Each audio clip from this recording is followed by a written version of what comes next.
मैं ऐसा क्यों कह रहा हूं कि गुजरात लॉबी की उल्टी गिनती प्रधानमंत्री नरेंद्र मोदी के लाल किले के भाषण के साथ शुरू हो गई है?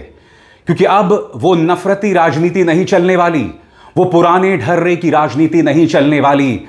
प्रधानमंत्री लाल किले में खड़े होकर युवाओं की बात करते हैं, मगर राजस्थान के अलवर में भारतीय जनता पार्टी से जुड़े गुंडे छात्रों को धमकाते हैं।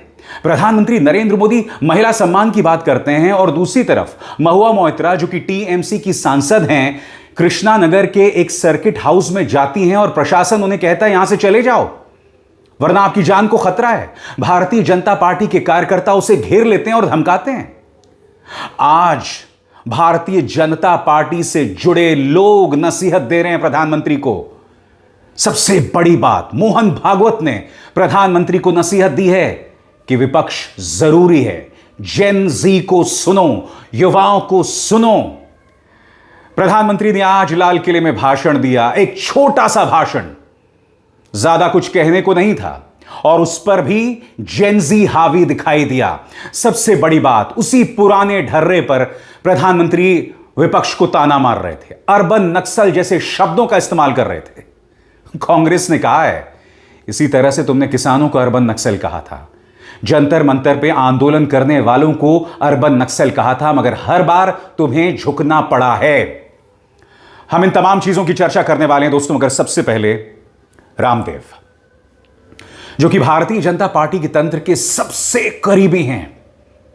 रामदेव कह रहे हैं कि आज युवाओं में असंतोष है, नौकरियां नहीं है, सरकार को सुध लेनी चाहिए। वो कहावत है ना दोस्तों कि जब जहाज डूबता है तो सबसे पहले चूहे कूदते हैं। रामदेव, जिनका पूरा वजूद भारतीय जनता पार्टी पर निर्भर है, और मगर आज वो ये जो नसीहत दे रहे हैं बहुत मायने रखता है। सुनिए लाला रामदेव किस तरह से भाजपा को नसीहत दे रहे हैं, सुना जाए। चारों तरफ देश में हंगामा है।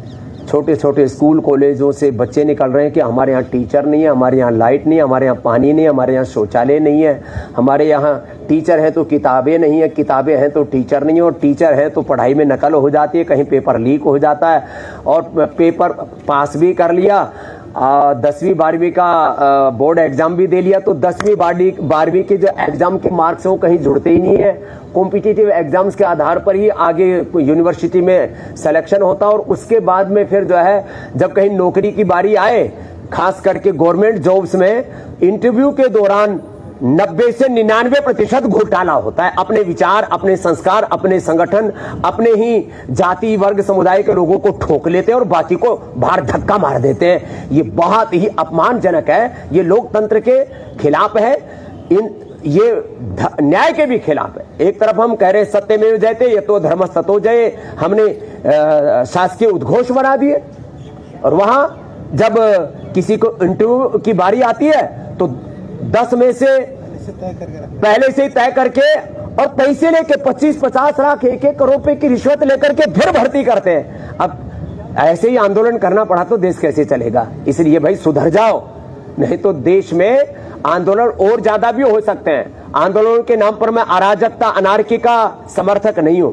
लेकिन भाई ये बात तो जरूर है, देश में घपला भी बहुत है। ये घपले ठीक कर लो, नहीं तो कोई ऐसा ना हो कि बाबा रामदेव को दोबारा आंदोलन करना पड़े। मगर दोस्तों सबसे बड़ी नसीहत आरएसएस से आ रही है, मोहन भागवत, जिन्होंने कहा कि ये लोकतंत्र है, बाबा साहब अंबेडकर के संविधान में विपक्ष की जगह है, वाद विवाद होना चाहिए, मंत्रणाएं होनी चाहिए। सुनिए मोहन भागवत की ये नसीहत, और ये नसीहत किसी और के लिए नहीं, प्रधानमंत्री के लिए, क्योंकि आज प्रधानमंत्री ने विपक्ष को ताना मारा था कि ये लोग नकारात्मक है। आज प्रधानमंत्री ने अर्बन नक्सल शब्द का इस्तेमाल किया था, मगर सुनिए किस तरह से मोहन भागवत कह रहे हैं कि विपक्ष जरूरी है। धम्म चक्र है। धर्म यानी पूजा पाती नहीं, धर्म यानी समाज की धारणा करने वाला नियम। उस नियम में रहकर हमको सारी बातें करनी है। अलग अलग विचार है, उसकी अलग अलग अभिव्यक्ति होगी।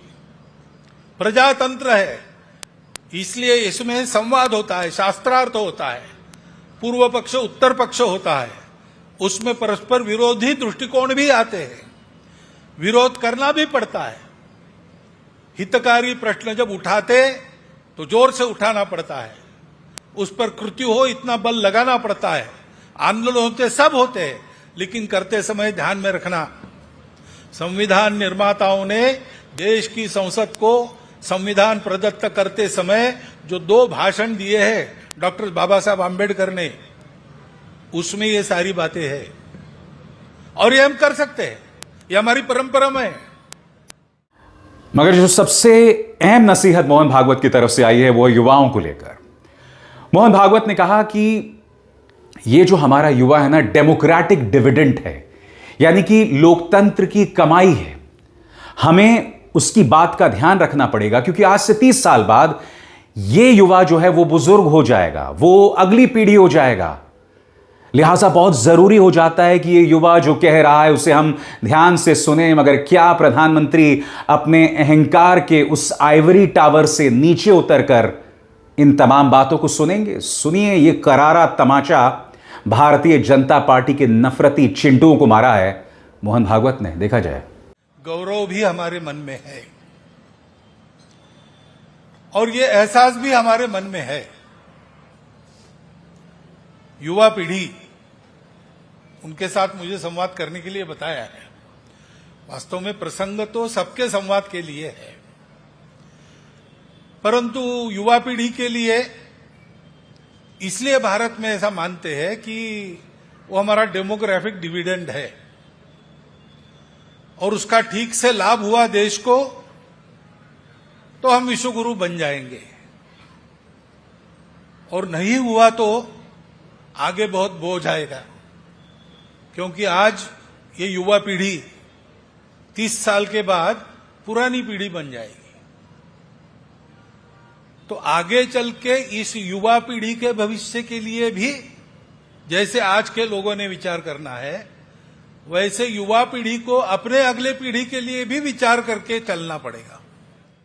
और अब एक जरूरी संदेश, सच के इस सफर में मेरा साथी बनिए, मेरा चैनल ज्वाइन कीजिए और इनमें से एक विकल्प, एक ऑप्शन चुनिए। शुक्रिया।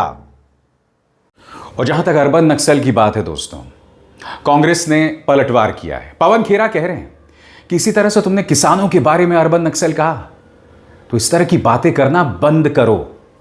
पवन खेरा ये लफाजी करते रहते हैं। पहले भी जिनको जमीनी नक्सल कहा, फिर उन्हीं किसानों की बात माननी पड़ी। नौजवानों को नक्सल कहा, फिर धर्मेंद्र प्रधान का इस्तीफा लेना पड़ा। तो पहले तो ये हाथ पांव मारते हैं, नक्सल नक्सल नक्सल, और उसके बाद उनकी बात मान लेते। यही नहीं दोस्तों, महिला सम्मान की बात प्रधानमंत्री कर रहे थे। उन्होंने महिला विधेयक की बात की जो कि वजूद में है, मगर चूंकि इन्हें डीलिमिटेशन बिल पारित करना है, इसीलिए महिलाओं के नाम पर राजनीति करो। कांग्रेस ने पलटवार किया और मैं चाहता हूं आप गौर करें जयराम रमेश क्या कह रहे हैं, उनके एक एक लफ्ज पर गौर कीजिएगा। बकौल जयराम रमेश, प्रधानमंत्री ने आज लाल किले से अपने भाषण में महिला आरक्षण को लेकर एक बेईमानी भरा दावा किया। उन्हें पता होना चाहिए कि सितंबर 2023 में संसद ने सर्वसम्मति से नारी शक्ति वंदन अधिनियम पास किया था, लेकिन मोदी सरकार के दोहरे रवैये की वजह से इसे 2024 के चुनाव से ही लागू नहीं होने दिया गया। इस कानून का नोटिफिकेशन भी बहुत देर से 16 अप्रैल 2026 की शाम को चुपचाप और जल्दबाजी में जारी किया गया। प्रधानमंत्री को यह भी याद रखना चाहिए कि महिलाओं